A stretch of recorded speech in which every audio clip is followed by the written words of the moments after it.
जुड़े हमारे साथ, सब्सक्राइब करें त्रिशूल ज्ञान। हमें अभिमान कभी नहीं करना चाहिए, क्योंकि अभिमान व्यक्ति के सारे गुणों को नष्ट कर देता है और अभिमानी व्यक्ति का सदा पतन होता है। दक्ष प्रजापति को आप जानते होंगे, वो माता पार्वती के पिता थे और वो महान विद्वान थे। फिर भी कैसे अभिमान में आकर शिव का दोष उसने लिया और शिवगणों द्वारा उसका पतन कर दिया था। यह बातें जानने से पहले हम आपसे निवेदन करते हैं, अभी तक आपने हमारे इस त्रिशूल ज्ञान चैनल को सब्सक्राइब नहीं किया है तो सब्सक्राइब कर लो, जिससे आपका प्यार और हमें मोटिवेट मिलता रहे। और इस वीडियो को पूरा देखना कि दक्ष प्रजापति ने भगवान भोलेनाथ के ससुर थे, फिर भी शिवगणों ने उसका पतन क्यों किया। आपको बता दें कि दक्ष प्रजापति कोई सामान्य व्यक्ति नहीं थे, वो महान विद्वान थे। उसे देवों की सभा में पद मिला था। देवों जब सभा में बैठे थे तब दक्ष प्रजापति उस सभा में आए और उसके आगमन से ब्रह्मा, विष्णु, इंद्र आदि देव खड़े होकर उसका सम्मान किया। लेकिन उस सभा में भगवान शिव भी थे, वो अपनी जगह से खड़े नहीं हुए। या तो वह समाधि में होंगे या तो उसका ध्यान नहीं होगा। उस दृश्य को दक्ष प्रजापति ने अपना अपमान समझ लिया, बल्कि शिव को दक्ष प्रजापति आए हैं वो पता ही नहीं था। और दक्ष प्रजापति थे तो विद्वान, लेकिन उसे देवों की सभा में पद मिलने से अभिमान आ गया था, जिसके चलते दक्ष प्रजापति में एक के बाद एक दुर्गुण आने लगे और उसकी बुद्धि, उसका ज्ञान सब अभिमान ने हर लिया। वरना उसे यह नहीं सोचना चाहिए कि शिव अपनी जगह से खड़े क्यों नहीं हुए। वो तो देवों के देव और अपने जमाई भी थे और इतने सारे लोगों में से खड़े होकर सम्मान किया। एक शिव खड़े नहीं हुए तो क्या हुआ। लेकिन दक्ष प्रजापति को अहंकार आ गया था। उसे यह देखना चाहिए था कि कितने लोग खड़े हैं, ना कि कितने लोग बैठे। दक्ष प्रजापति को अभिमान के कारण कितने लोग खड़े वह नहीं दिखाई दिया, बल्कि उसे भगवान शिव ही दिखाई दिए। उसको लगा पूरी सभा मेरा आदर कर रही है और ये शिव मेरा जमाई होकर मेरा आदर नहीं करता।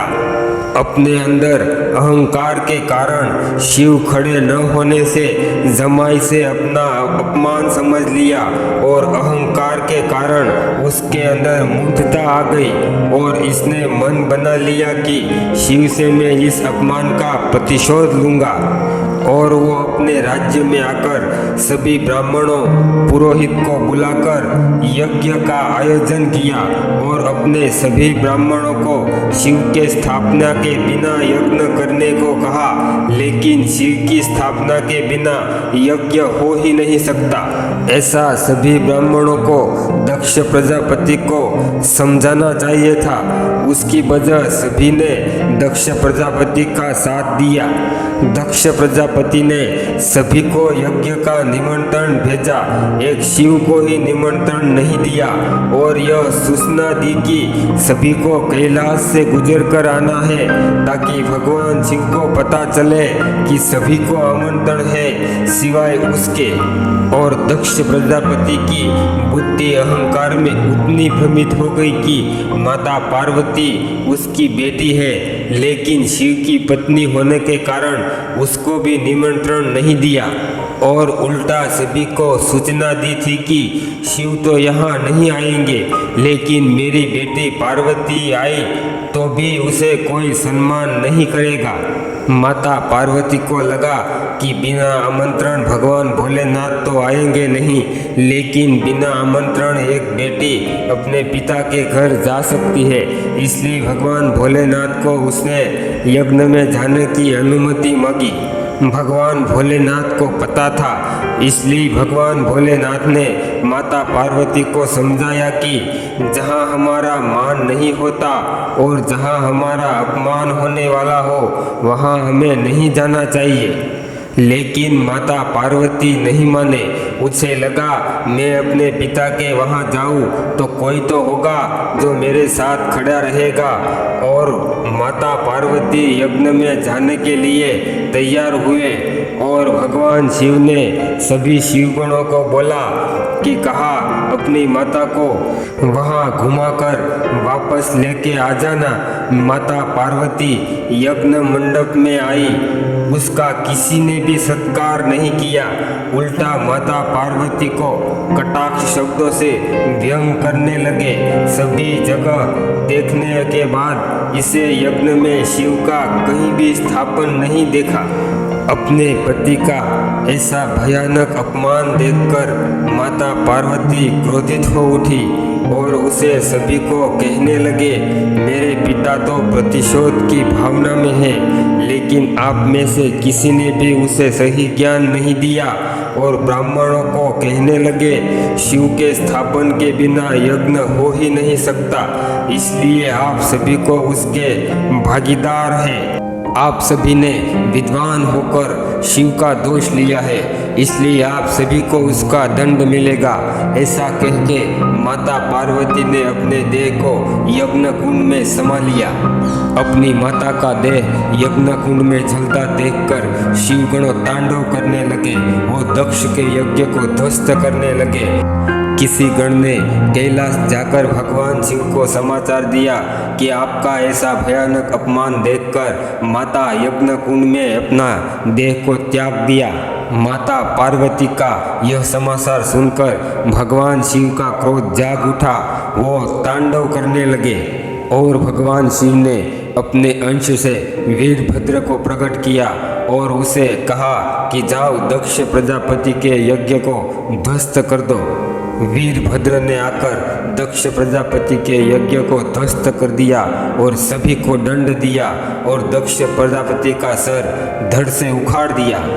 फिर भगवान भोलेनाथ माता पार्वती के शव को लेकर पूरे ब्रह्मांड में पागलों की तरह घूमते रहे और उसका शोक इतना बढ़ गया कि इस संसार का संतुलन बिगड़ने लगा और भगवान भोलेनाथ माता पार्वती के शव को नीचे रख ही नहीं रहे थे।